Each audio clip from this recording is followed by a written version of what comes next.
I wanted to take a couple of minutes to talk to all of you, our customers, including governments, home care providers, physicians, patients, and beyond. Thank you for your patience right now. It is incredibly difficult, and I actually call it a perfect storm with what's going on. We have almost infinite demand for products driven by a competitor recall, but at the same time we have incredible limitations on supply. We have seen the impact, particularly on electronic components in the semiconductor industry. We're competing with cell phone manufacturers, huge ones, car manufacturers, huge ones with high volumes, consumer appliances that are all cloud connected these days, and we're competing for those same parts and pieces so that we can put them into medical devices to give people the gift of breath. I'm spending time in the public media talking to people to say, do we need another cell phone? Do we need another electric car? Do we need another cloud-connected refrigerator? Or do we need a device that gives someone the gift of breath, stops suffocation and keeps them out of hospital and saves money for broken healthcare systems worldwide? I'm talking to not just our suppliers, our suppliers. I'm going 5, 6, 7 deep into the supply chain when Andrew Price, Linda Laidlaw and the team asked me to. For a little more detail, I'd like to hand over to Andrew Price, who's ResMed's President of Operations, and he's going to walk you through a little bit more of the details that we're working on this game of whack-a-mole to find more parts and pieces for our medical devices so we can get them to you, our customers. Mick, yeah, we were the first to cloud connect our fleet of PAP devices. But these days, most electronics in your home also require electronic chipsets. Take cars as an example. Each car needs an average of 1,000 to 3,000 chips per car, and latest industry trends will only drive that number higher. That's just some of the global demand we're fighting to get ahead of the line. And what we buy has gone up in price. Every stage of chip manufacturing, from assembly and wiring, testing, packaging, and shipping has gone up typically around 40%, with some electronics getting over 500% in price increases. These are just some of the types of costs we've had to absorb to procure the components that we can. Every chip, every plastic, every part is going into the device, and we'll ship that out tomorrow if we can. The demand is there, and people need every device that we can send. So let's walk through what ResMed is doing, what our whole team is doing.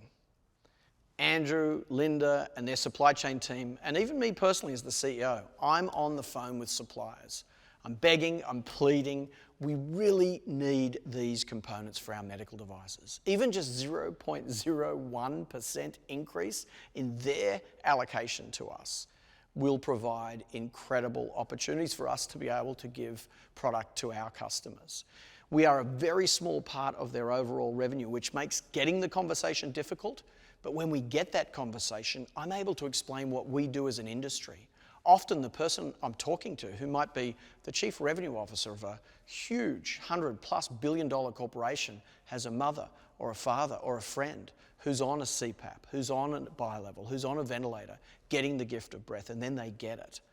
But then we need to make that happen. And what's happening right now is if you take that chip away from that cell phone or that electric car and get it to us, we then need to get the product into our factories and then to you, our customers. And supply through freight is incredibly limited right now. Air freight is almost impossible to find because consumers aren't flying around the world because of the pandemic, and the back half of the planes was where most air freight went.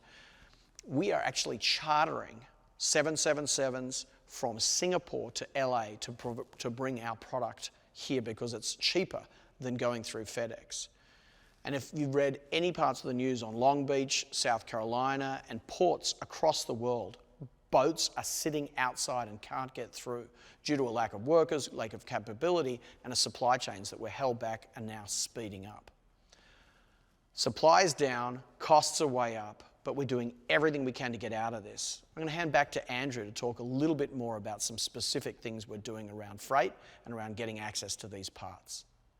Most of what we ship goes in those 40-foot containers you see on large boats and then loaded onto 18-wheeler trucks. According to shipping analysts, the average global cost of one of those containers prior to COVID was probably just around $1,000. Last year, in the peak of COVID, that was about $5,000 per container. Earlier this year, in October, that peaked out at around $10,000 per container. Significant price increases in sea freight. and experts say these high costs will only continue well into 2022. Our manufacturing centers deal with these costs twice. So when we bring our components into our assembly sites to be built, and then when we export our finished goods out to our customers. In addition to these price increases, reliability has really suffered. Normally, 75% or better of the time, those containers are delivered to us on time. Now that's less than 40% of the time. So it's now less reliable and more complex to send our product around the world to our customers. So despite this perfect storm of supply chain constraints and issues around freight and transportation, we could still potentially have met all of the demand during this year. But this wasn't a normal year in 2021. We're the number one player in sleep apnea and respiratory care devices globally, but the number two player, Philips, had a major recall of 3 to 4 million devices. In fact, they recently said it was at least 3.3 million fully registered recall devices, basically putting them out of the market for new patients for 12 months. That means ResMed has to be the number one player and the number two player for that period of time. That has meant that demand has spiked to a point that created a perfect storm that it's almost impossible to catch up to. So we've been forced, because we're getting allocation of parts and pieces and demand goes so high, to allocate in turn to our customers. And we've done that on some very simple global guiding principles. Those principles are to go after the highest acuity patient to treat first, overlapping altruism with that need to get product to market. So we start with patients needing ventilation with COVID-19, patients with COPD, neuromuscular disease, overlap syndrome, patients with central sleep apnea, patients with complex sleep apnea, and then of course our biggest opportunity to help people with obstructive sleep apnea. So the big question that you probably have, that we all have, is how long will this crisis last, this perfect storm? Well, the major semiconductor manufacturers say that it's probably going to be at least until the end of December 2022 for them to catch up. But if more of those suppliers heed our calls to prioritize medical devices over some of the electric cars, electric phones, and cloud-connected appliances, we may be able to pull that in earlier.